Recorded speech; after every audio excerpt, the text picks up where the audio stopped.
and welcome to A Real Point of View here on Hangouts on Air, which is part of Google Plus, and also our YouTube channel. So, what we're talking about today, ladies and gentlemen, are soundtracks that we like. And we started our programming basically on Blog Talk Radio talking about a lot of these films that we like and the soundtracks that accompany those films.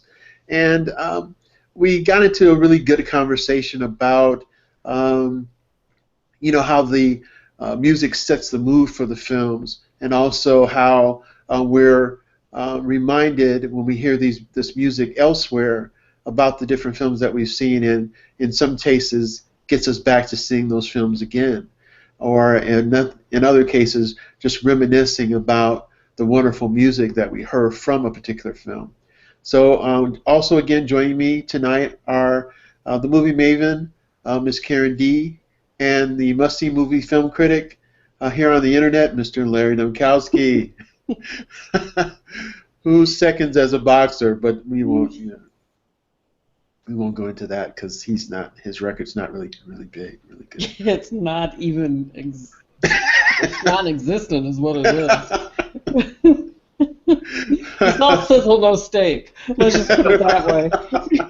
Indeed. Well, when it comes to movies, he's a little bit of sizzle and a lot of steak, but that's okay. Well, why don't we go ahead and get started again in our conversation about these wonderful soundtracks. Now, I wanted to play a little bit of music from my soundtrack, and the movie that I picked for this evening was Guardians of the Galaxy, which is a relatively new film. And I wanted to play like the beginning song. Now, this song is much of the music in Guardians of the Galaxy, which really brought me into that film a little bit more, was from my childhood back in the 70s and early 80s music, late 60s music. So one of the cool songs in here was made by a group called Blue Suede. And I just want to play a little bit of that. Let's see if I can get this on here. Hold on. I love that song. I can't stop this feeling deep inside of me. Girl, you just don't realize what you do to me. When you hold me in your arms so tight, you let me know everything's alright. I'm hooked on a feeling. Okay. Now, for those of you who've seen Guardians of the Galaxy, you know Hooked on a Feeling is like a really important song in the movie, and very important to the main star of the film. And his journey throughout this film really predicates on this old cassette tape that was made by his mother.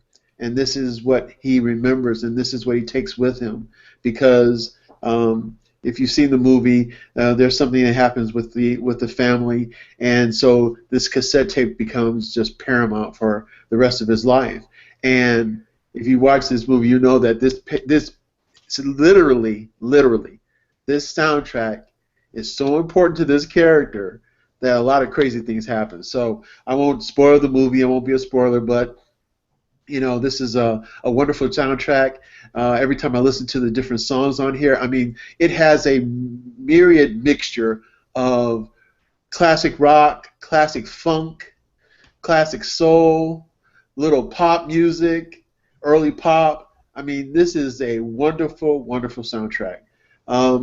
So, to me, very successful for the film itself, because it is interacted in the film so much that you're just enjoying the film and the ride that the music provides. It is to me, a perfect marriage of music and film. So, what about you guys, Larry, Karen? Any perfect marriages of music to the film? Well, oh, of course. I guess I'll talk about my film a little bit, The Talented Mr. Ripley. This is a movie about a lost soul, really. This guy, Matt Damon, who is just sort of drifting around doing odd jobs, and he falls into an odd job where he plays piano for an opera soloist, and meets up with this family, and they just assume that he knows their son, and he lies and says he does, and wangles a trip to Italy, and that's when the fun begins. And so there's just beautiful shots of different areas of Rome, of the southern part of Italy, and into Rome and Venice and Mangia and all kinds of places. And the music, to me, just sort of evokes the time where the movie takes place. It was actually set in the 1950s. Mm-hmm. in Italy, and jazz was very important then. Just like it was important in America, it was important in Europe too. And the really hip people liked jazz, and the really upstanding, stalwart people didn't like jazz. And there's even a line where the father of one of the characters says that jazz is just an insolent noise, but of course, and Matt Damon's character, Tom Ripley, learns to, or at least pretends to like jazz, because the person that he wants to get, that he wants to insinuate himself with, Dickie Greenleaf, loves jazz. He thinks jazz is like the total bomb, except nobody was saying the bomb in the 50s, but that's what he thought. So, there's been a lot of really cool things. I mean, where jazz was in the 1950s was in Europe. Almost most of the American jazz greats were playing in the nightclubs and in the underground nightclubs in Germany and in France, and a few other places in Europe, and it wasn't again until the 60s where they came back and showed us what they did. Incredible music making that many of them did. A few of them never left. A few of them never left the United States, and it's good for us that they stayed here and did what they did. But so The Talented Mr. Ripley, it makes sense that music that was being played in all the nightclubs in Europe, they use the jazz, and it makes that film just that much better. Right.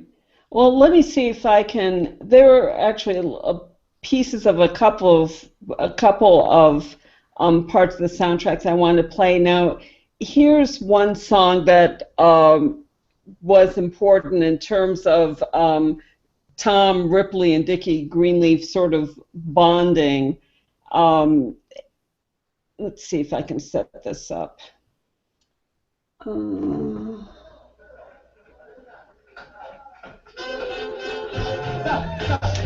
It's called Tu vas fare l'americano. Come on, get it back. Come on, go on.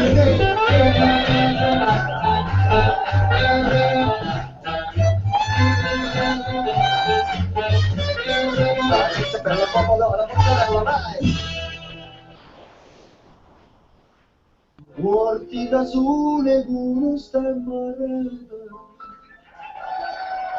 La cupolella che si era isata. As scampagnano pittuledo. Come un guapo che te fa guardare. Ok? Tu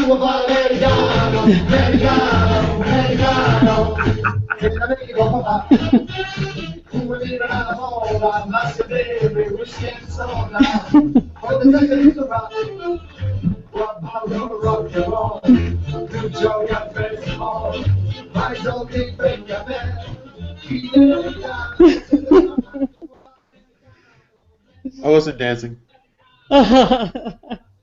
That That was so fun. song really grows on you.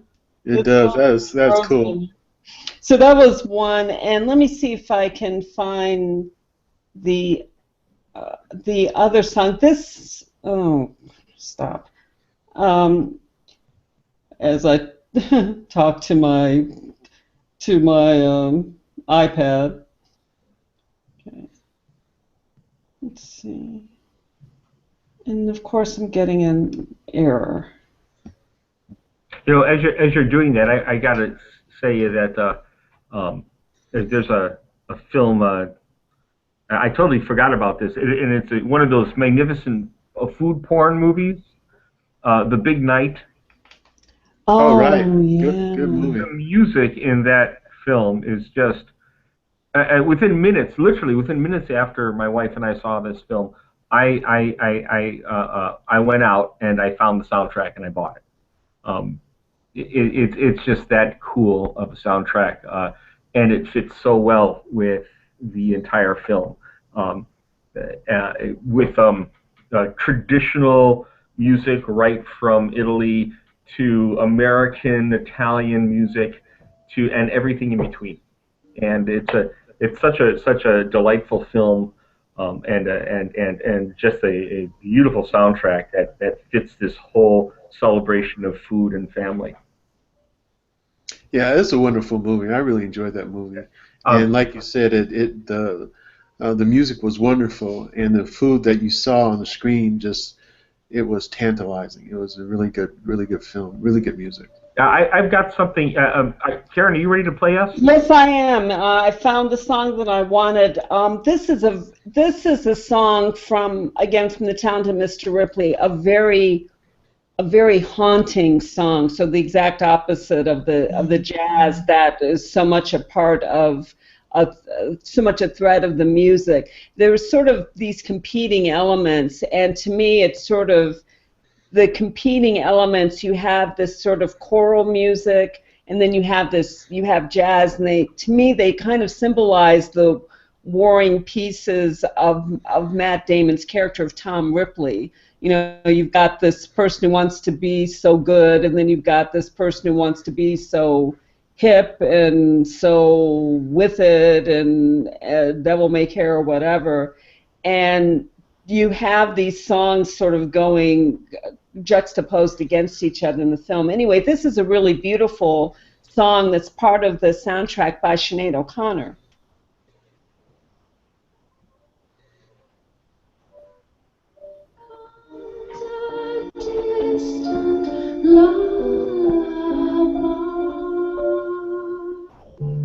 Cry, remember that first cry, your brother standing by, and looked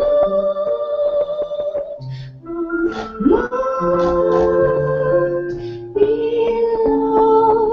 and saw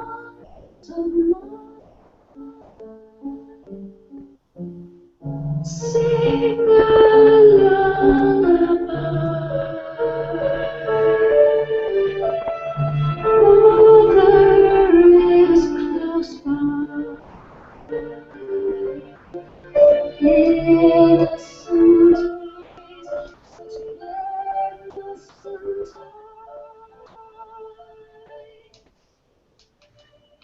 So It's kind of haunting, isn't it? Yeah. oh, it's quite haunting. It's beautiful. It's beautifully done.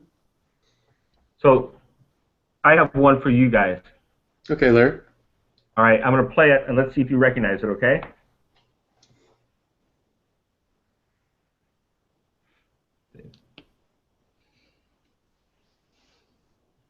Hold on, it's coming.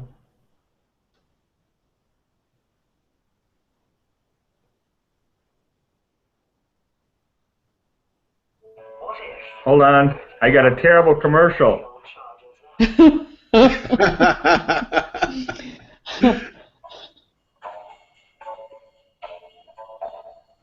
Oh, Creature Feature. For all those people who are from Chicago who are listening, this was something that haunted us as children. It's called An Experiment in Terror, and it was a Yep. movie by Blake Edwards. Oh, God. The music is by, yes, Henry Mancini, who also wrote the music for other Blake Edward masterpieces, like The Pink Panther. He also wrote the songs used in Breakfast at Tiffany's and others. Henry Mancini had this way of being able to find something that grabs the central portion, the central idea of the film, and then again make it something you could take home with you. Right. He's won many awards for all the work that he did in film, and frankly, we wouldn't be having this conversation without him. If he wasn't involved, somebody else would have been there, but they wouldn't have had as big of an impact as he had. Right. Well, I have another film that I'd like to introduce into our conversation here. This film was a chocolate treat, is probably a good way to say this. It was a chocolate treat. The original film was made with Gene Wilder, and that's Willy Wonka and the Chocolate Factory. The music in that movie was superb. It definitely fit the film, and it was a wonderful mixture of whimsy as well as sentimental. So what I wanted to do was I wanted to introduce one of the sentimental songs from the movie, and this is Gene Wilder singing this song.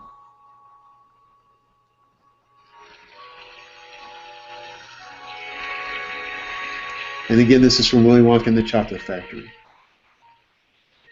The original one back in 1971. The only one worth talking about.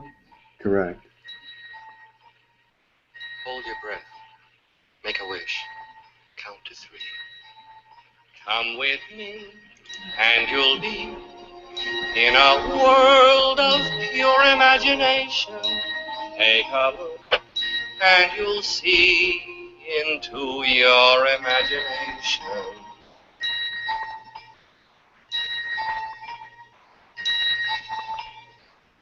We'll begin with a spin, traveling in the world of my creation.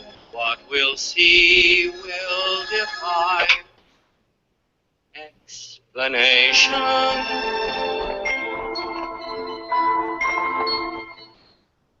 So a wonderful piece, That's a very nice song.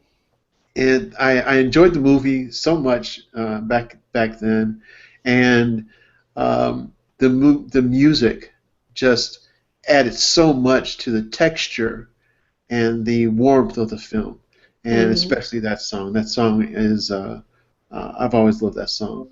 Yes, that's a beautiful song. Yeah, the music by Anthony Newley and Leslie Brucey.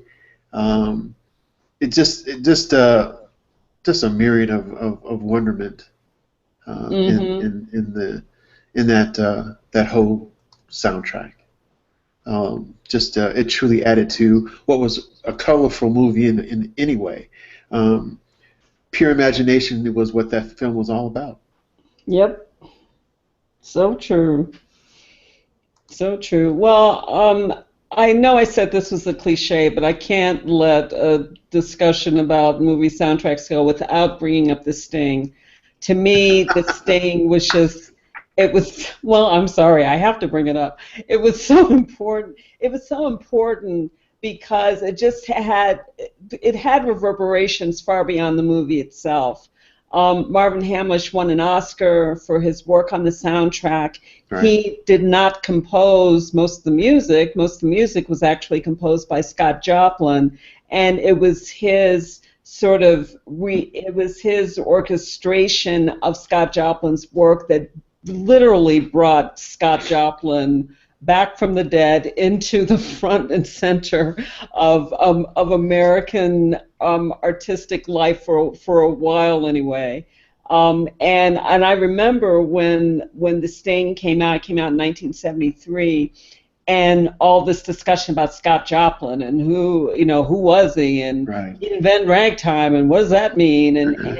And you could hear these songs, and there was just this wonderful sort of little space where people were actually doing research about Scott Joplin long before we had any inkling of an internet. They were going to the libraries to learn about Scott Joplin. They were buying his music. So it was really interesting, and particularly because he had a somewhat tragic story, and he was African American, and he basically he invented the elegance of ragtime. I won't say he invented ragtime because there was ragtime before he came along, but in terms of creating an art form that was really elegant, Scott Joplin did that.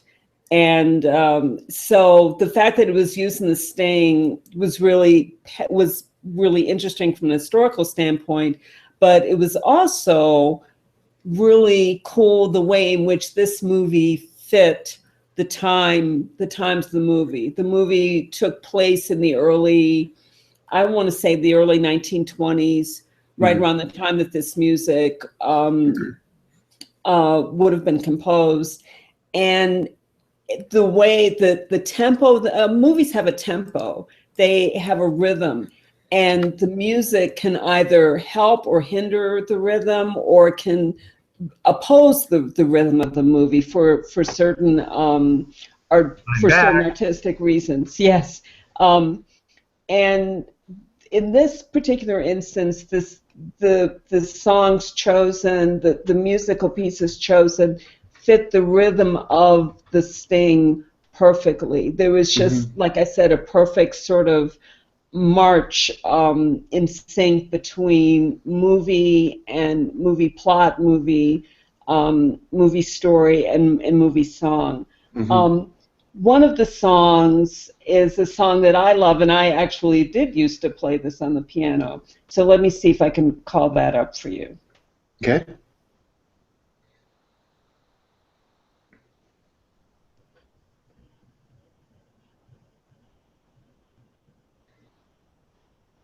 While we're talking soundtracks, I want to go to a movie that.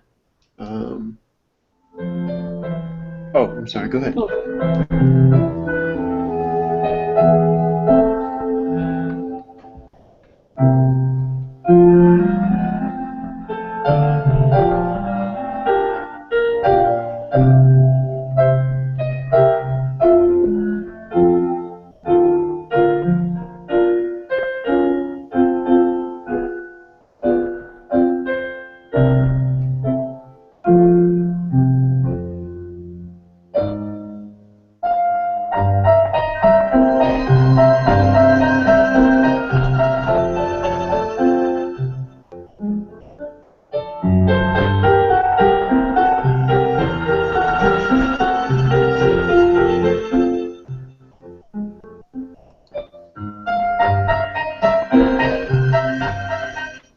Oops.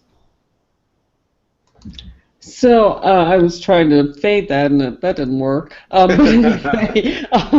anyway, that song is called Solace, and that's a rag. But it's a very slow. It's a very slow sort of very sedate rag, and it's as valid a rag as the really fast rags that typically garner attention. That's one reason why I like this particular piece, because it's another dimension to ragtime.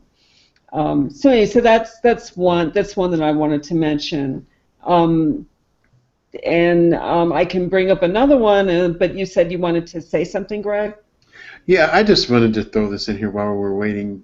Another music soundtrack that I thought was kind of interesting was one in a movie that came out recently, and this came out. I think this was 2003, I think, or 2004, something like that. Anyway, this movie stars Jack Black, and Jack Black becomes a music teacher quite by happenstance. Is School of Rock? School of Rock. Yeah. That is what I'm talking about. School of Rock.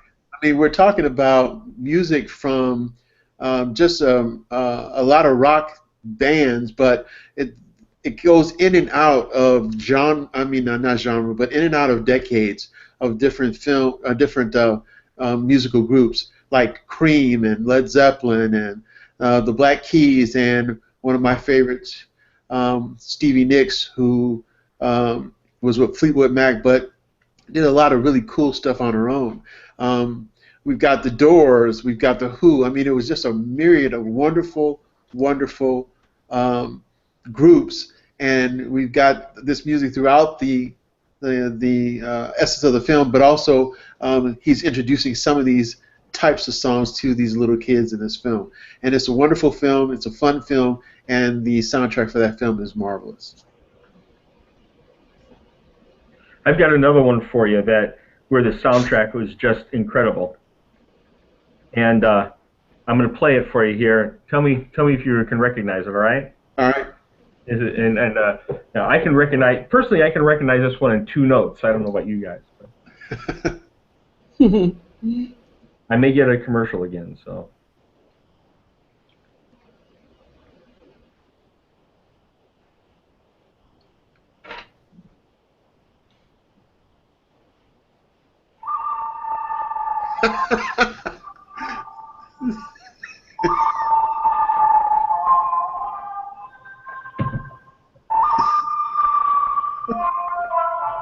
Can you guys hear it all right?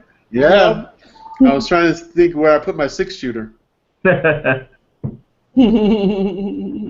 it makes me want.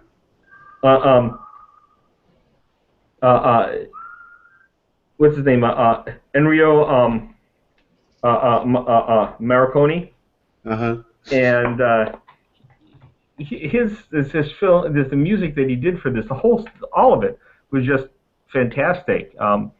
And we can't help but, when you hear that song, when you hear any of the music from The Good, Bad, and the Ugly, we immediately think of The Good, Bad, and the Ugly. And then what do we think about? We think about all of those no-name cowboy films with Clint Eastwood.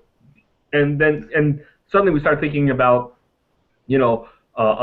other Clint Eastwood films. And this is one of the powerful things that film does. It's kind of like the smell of popcorn. Once you get that smell of popcorn, you start thinking about that movie that you had and you loved, and that big thing of popcorn, and maybe it was a first date, maybe it was a last date, heaven forbid. But music does it. There's another great film out there that I just love. Unfortunately, this is long before I met my wife, and it was the worst date I ever had. But the movie was just so incredible and incredibly sad. That's probably why the date was horrible. But the name of the movie is called The Piano. Right. Oh, that's a good movie. Yeah. And what's interesting is that the soundtrack mirrors what's going on there. This man who gets a mail order bride. And yes. and she wants music, but he won't let her have it. And so we don't really get music until little snippets and little pieces of it. And then finally at the end, where she's playing the piano, she finally gets a piano that her husband just leaves on the beach in this tropical island. and now she gets it back, and it's just incredible. And so when she finally plays, you know that she's home, and we as the audience members are home as well. This is a brilliant film, and unfortunately, it's a hard film to watch because the loneliness is such an important part of the film. Right. Well, I'd like to go back to one of the songs from my original guilty pleasure film, Guardians of the Galaxy, and I thought this was a cool song, and I just wanted to play it for you guys. Give me a second here. Now, this song is a song that's in Guardians of the Galaxy, but it reminds me of summers in Chicago, on the south side of Chicago.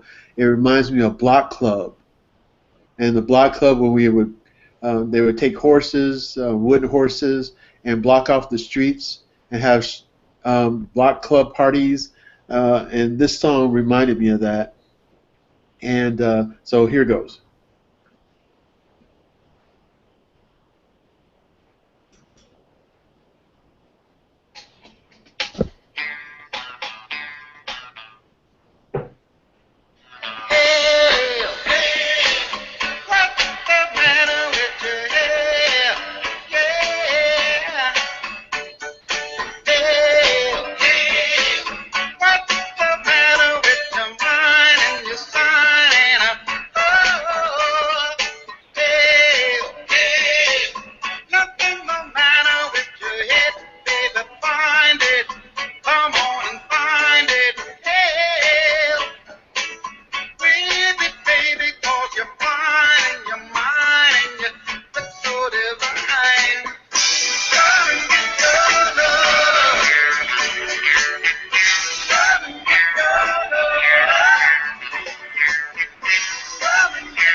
And the name of the group was Redbone. Just to give you an idea.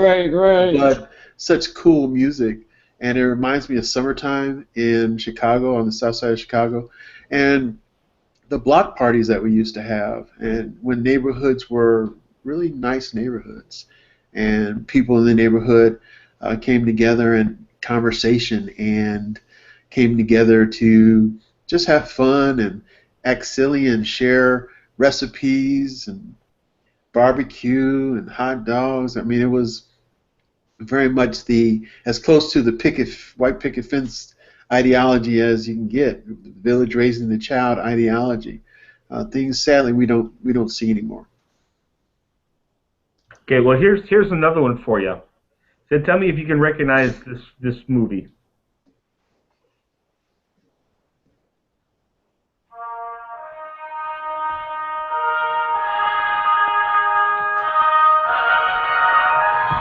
It sounds like Exodus. That is. We sang that in girls' chorus. We sang that song. This land is mine. This land is mine. That's right. But okay, here's quick. Who wrote that? Who wrote that? You know who I've been talking about all night? Who wrote that? Henry Mancini. That's right. That's my guy. And see, just to go to show you, that music, whenever I hear it, that's the first thing that comes to my mind is Exodus. And that's the point of what we're saying.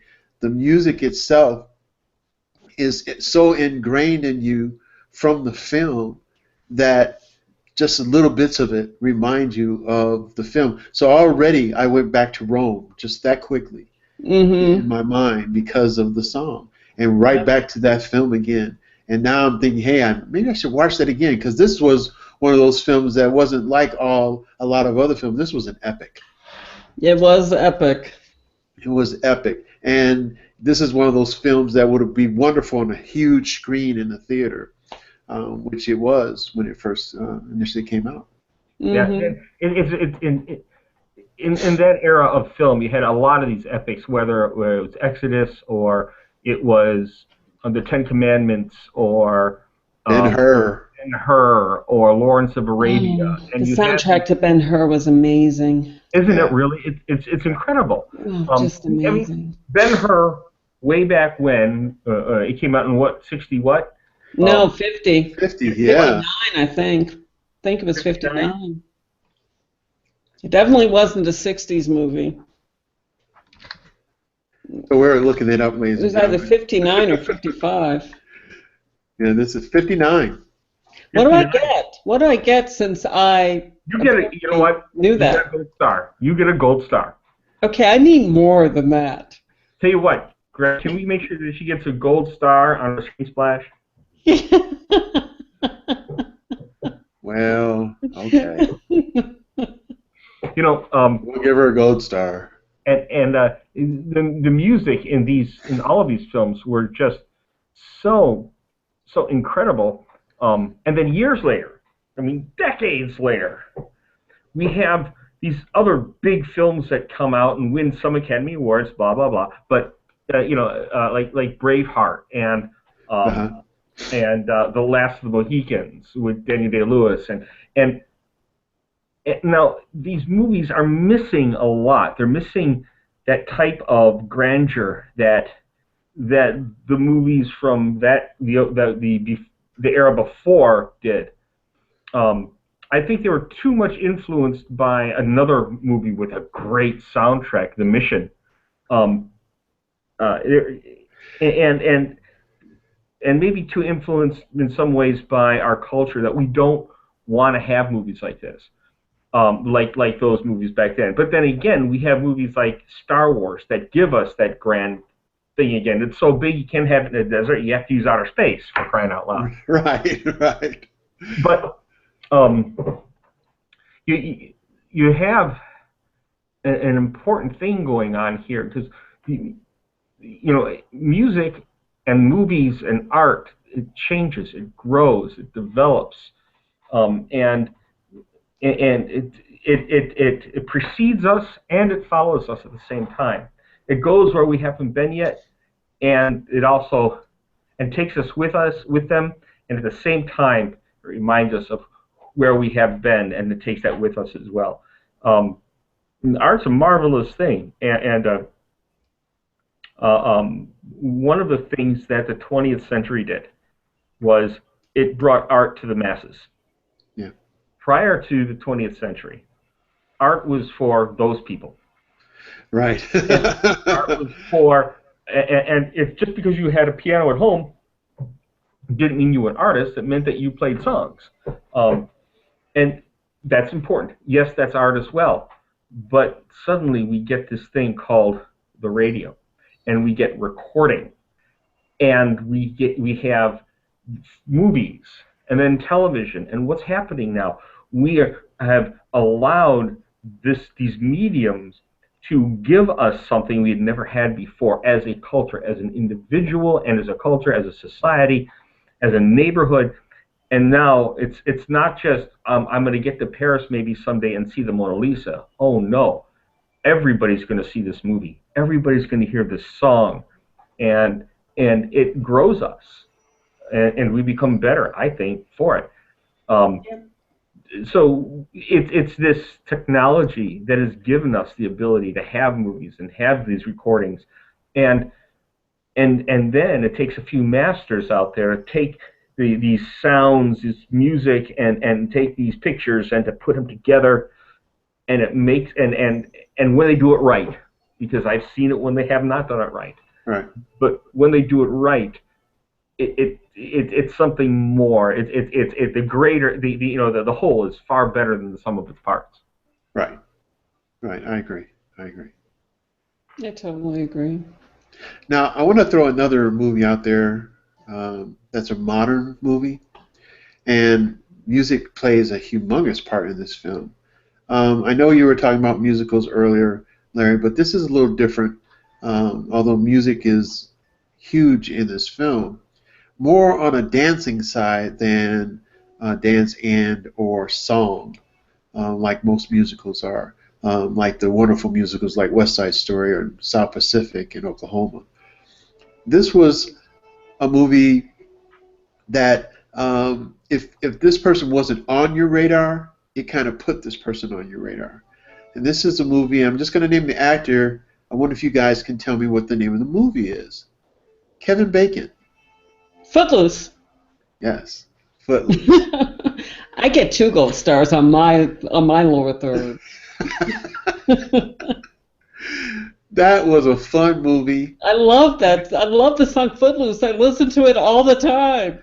And music was the one thing in this film that the community was trying to get rid of. And the music persevered. And so it's important to realize that even with regard to all these movies that we're talking about, all the music that we're referring to, is so that you understand this universal language of music perseveres, and it continues to persevere despite the obstacles, despite schools not being able to have music anymore. Music survives and music thrives, and it's the one medium that, other than film, other than the canvas, that translates and transitions throughout the world. It's a wonderful thing. I think that's what art does. Art grows right along with us, and whether it's music or painting or sculpture or film or theater, it's constantly, it's revolutionary, and it's transformable,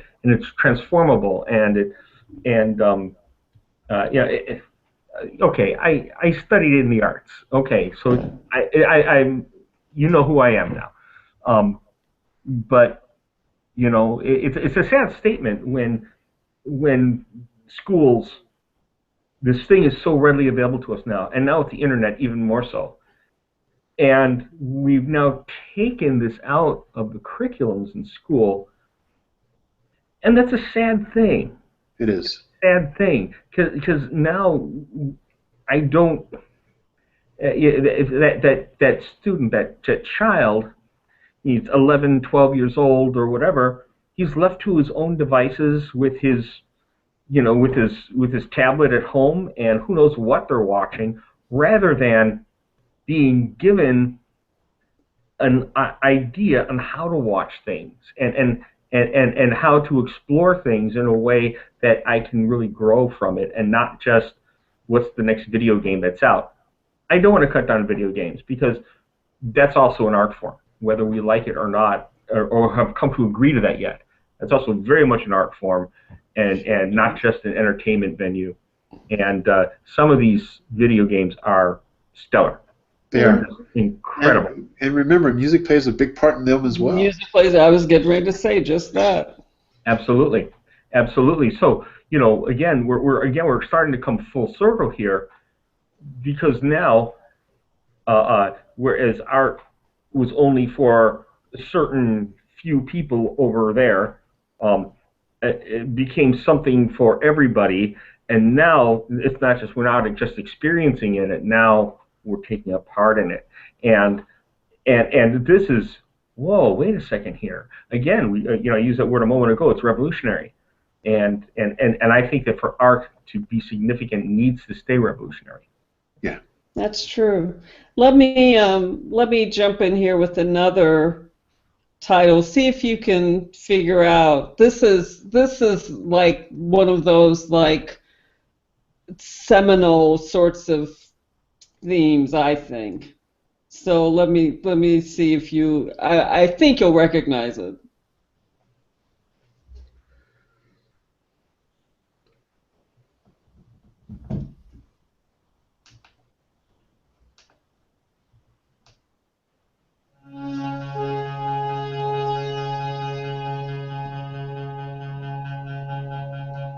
Vangelis.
Okay.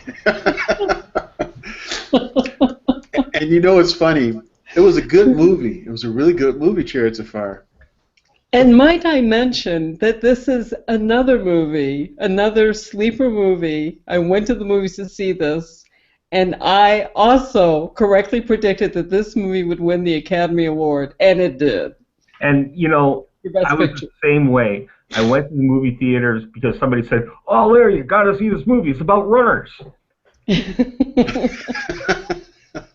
And halfway through, not even halfway through the film, but about a third of the way through the film, I realized that this is all based upon the parable of the of the Jew and the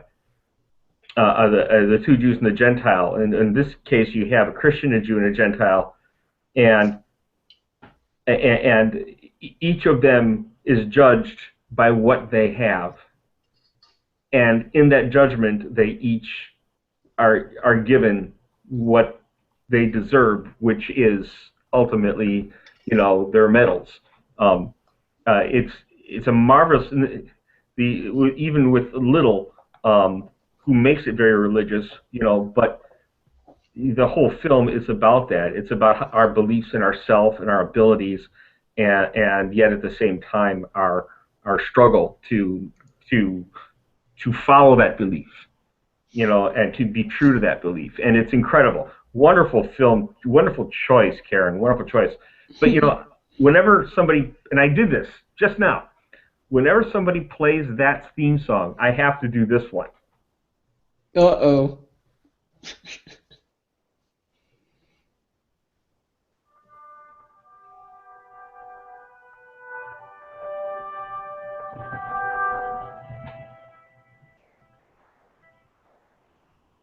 Hear it?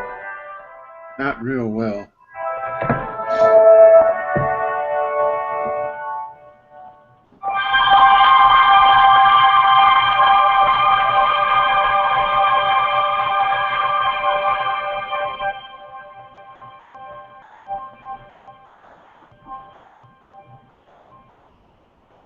You'll get it.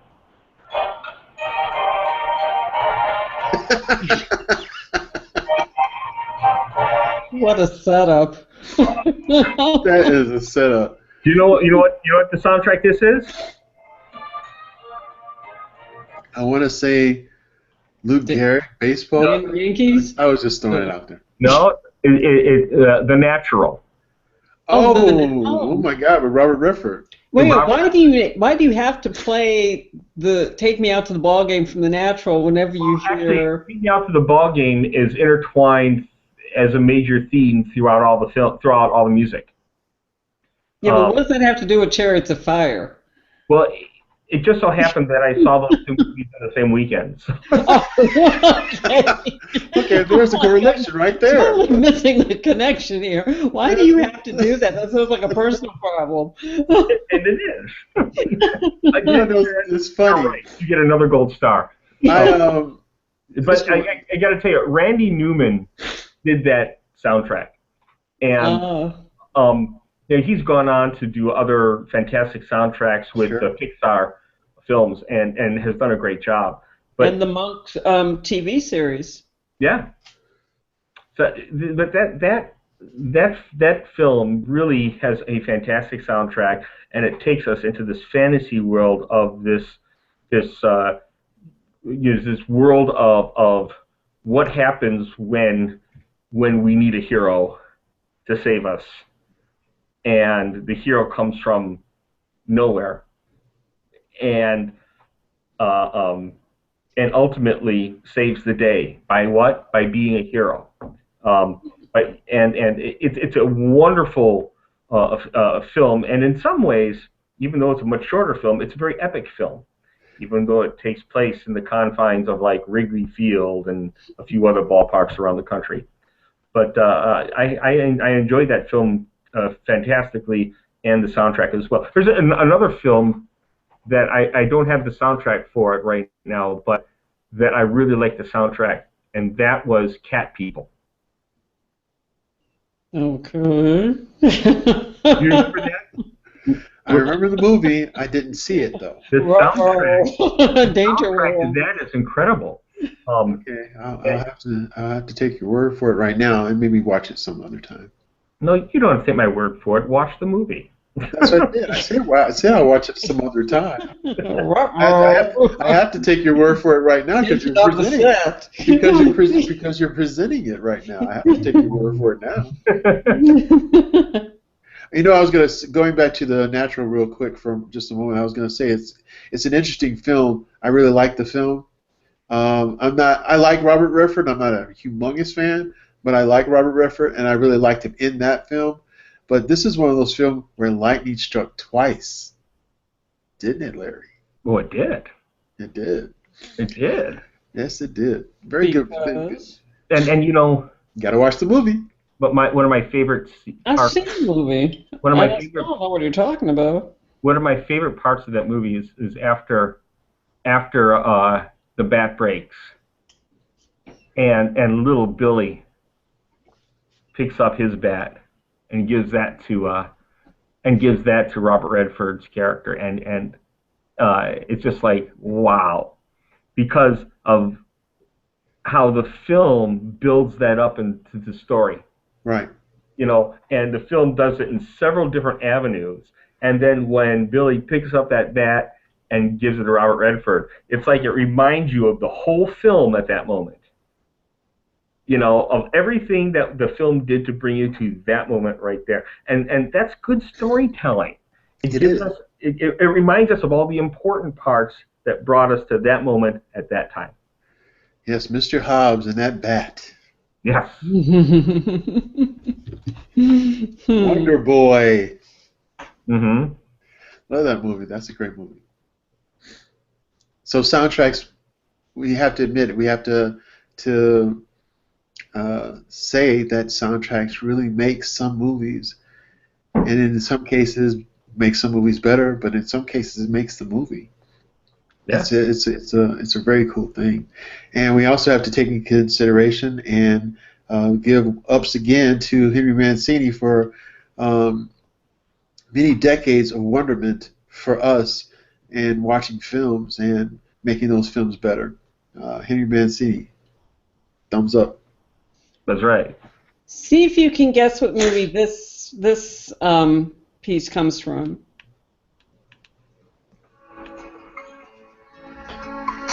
You got the best of both worlds. You're the kind of girl who can take down a man.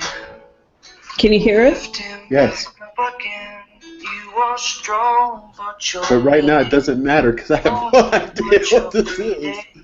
And based on your body language and shoddy cursive I've been reading, your style is quite selective, though your mind is rather reckless. Well, I guess it just suggests that this is just what happiness is. And what a beautiful mess this is.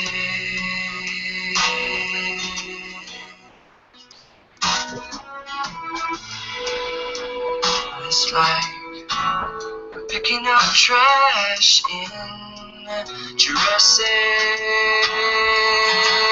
Well, it kind of hurts when the kind of words you write kind of turn themselves into night. Well, I just wanted to get to the actual bridge of the song before actually, since nobody can guess. That song actually was used in the film Black or White, which came out in 2014 by Kevin Costner. Kevin Costner.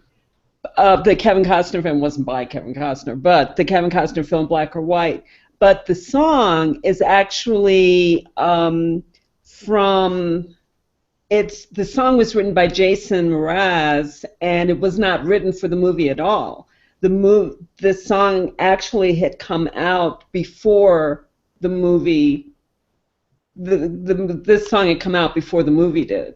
Uh-huh. But they used this song in the movie to great effect. It just perfectly captured, the struggles that people were going through in the movie, and even the title of the song, "A Beautiful Mess," just conveyed all of that. So to me, it was a really nice instance of a pre-existing song being used to great effect in the soundtrack of a movie. So that's Kevin Costner's been mentioned twice already. Yeah. So. Yeah. And did any of you see the movie he did with the Runners? McFarland USA. Oh, that was a great movie. Haven't watched it yet. It's on cable, so I'm gonna watch it, but I haven't watched it yet. For me, on a scale from 1 to 10, it was an 8. Wow. But I agree. And you know what? I'm not a Kevin Costner fan, and never have been.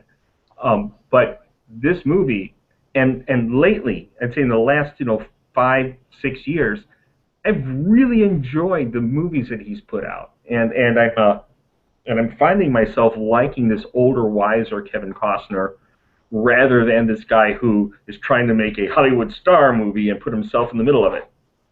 Well, I have 2 movies for you, and I'm just going back. I don't know if you've seen this, but Kevin Costner did a movie with Robert Duvall recently, and I've mentioned it before, and it's called Open Range. Yeah. And you got to see this movie. If you haven't seen this movie, ladies and gentlemen, you've got to see this film. It is, to me, one of the better, especially recent Westerns. And whether you're a Western fan or not, you should watch this movie because it gives you a better idea about the trials and tribulations of people just living out in the plains, and the struggles that they come across for, in some reasons, good reasons, and some not so good. But this is one of Kevin Costner's better films.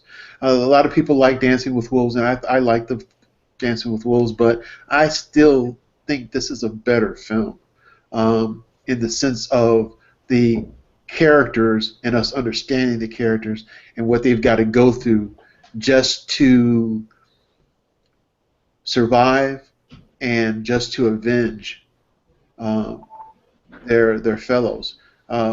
Great movie. And then the other one is a weird kind of it's kind of a very different movie for Kevin Costner.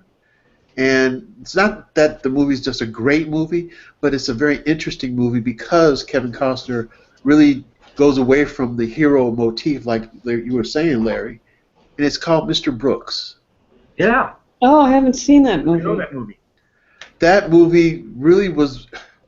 I was like, this is not Kevin Costner as I know Kevin Costner in film, and I thought it was a real risk that he took with this film, and it paid off. What was this movie about? I think you just gonna have to watch the movie. Giving you too much information takes away from the film. But is it a comedy, a drama? No, it's a pure drama. Well, okay. Let's see. This would have probably been a really good movie in October. Why? Because of the Cuban Missile Crisis? No, it has nothing. It's not political in any way. Oh, okay. This is basically a man, his family, and the things that he has to do to keep his sanity. Oh, okay. No, and so it's really interesting. And it is nothing like Kevin Costner movies. Kevin Costner's done westerns. Costner. I thought he was terrific in Silverado. Silverado was one of his better films. The movie was okay. I really like Silverado. Yeah, I love Silverado. But I was going to say he was decent as Wyatt Earp in Wyatt Earp. He was. He was. And but I still think Open Range is his best Western. And he and Robert Duvall have a very good chemistry in that film. Mm-hmm. Hmm. You know, for a lot of us, Silverado is the first time that we saw Kevin Costner. Mm-hmm. And I liked him in that as Billy the Kid. More or less. And then I stopped liking him in movies. It's almost like he became more important in the movies he was making. Yeah, Robin Hood was a flop. Oh my God, Robin Hood was horrible. Prince of Thieves. Yep, he stole our money. Stole our money, right? That's funny. I was thinking the same thing. That's But, funny. Hey, I'm here to rob the poor and give back to the rich. Yeah, come on with. I'm like, really, dude? Yeah, Really? we were looking for Cockney, and we got Brooklyn. Yeah. And maybe a little bit of Queens mixed in. I don't know. It was so weird. But so strange. throughout the evening, I've been talking about Henry Mancini, but Henry Mancini had, in the same kind of music Henry Mancini wrote, he had a contemporary that in some circles is far more famous, and that's Burt Bacharach. Yes. And one of my favorite Burt Bacharach tunes is the theme song from Alfie. What's it all about, Alfie? That song. Right. Yeah. Wow. But what's interesting is there's a very famous jazz player who plays all of the music from this, and that's Sonny Rollins. And Sonny Rollins' version of the music from Alfie is so incredible. He just takes it up to that level, and he gives you this dialogue that is what the film's about. But then he takes that dialogue and he gives it to you, and it's like he's talking back to Burt Bacharach about, well, this is what you really said, I think. And it's incredible. And so after hearing his, years later, after hearing, the disc, the LP of his version of everything, I went back and watched the movie, and you know what? The music was even better. I got it. I really understood it far better than I did the first time. Uh-huh.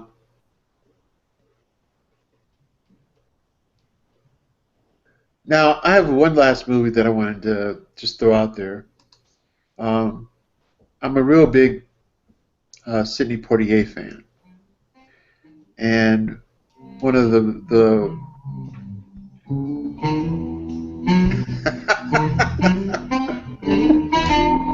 Henry Mancini.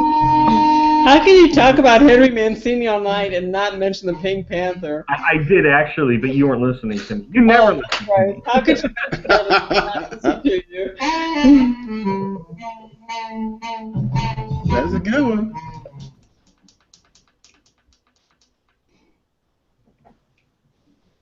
I mean, and not play the Pink Panther.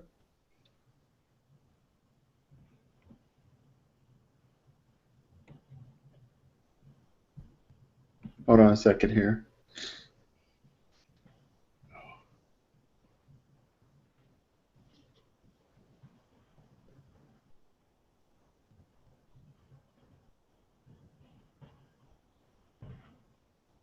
I'm trying to find this song, and this will be my last. What was the context? I'm not going to repeat it yet because I want to find the song So first. Sidney Poitier something. There, I didn't want you to repeat it yet. Well, I remembered that, but I feel like you're leaving me hanging. I am. I'm leaving everybody hanging. I apologize. So here goes.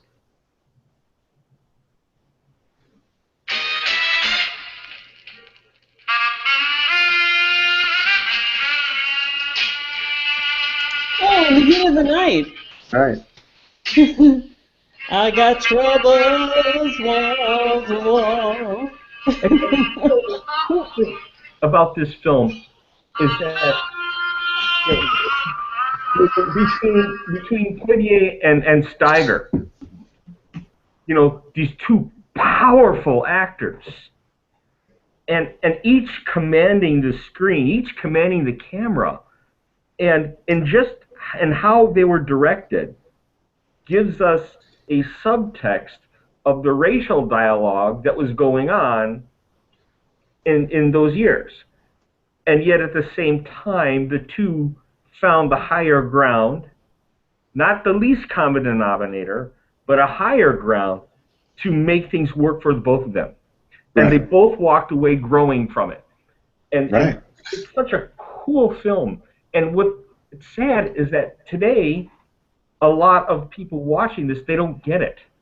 Yeah. They look at it and they go, well, what's so big about this? And yet, if you take a look at what's going on in our country right now, they need to see movies like this again. And we need to make movies like this again. And we are starting to make movies like this again. And and so I'm kind of thrilled. So just throwing it out there, the music really helped this film. Oh, yeah. Oh, absolutely. And it also showed that struggle because this movie, in the soundtrack, and I have the LP for it somewhere over there in my thousands of LPs, but it has a point and a counterpoint, and they play against each other. It has a theme for Poitier, it's got a theme for Steiger, and then it also has a theme for the town and what's going on in the town. And they're struggling back and forth. The music struggles back and forth. Yeah. And that is good composition. Yeah, that's